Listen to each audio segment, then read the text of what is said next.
చెయ్యి వేసి బొట్టు పెట్టినా, తాళి బొట్టు మెడను కట్టి బొట్టు పెట్టినా, తల మీద చెయ్యి వేసి బొట్టు పెట్టినా, తాళి బొట్టు మెడను కట్టి బొట్టు పెట్టినా.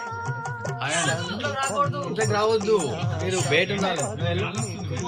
పర్లేదు.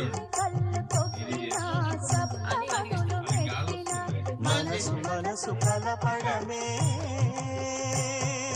మంత్రం పరమార్థం.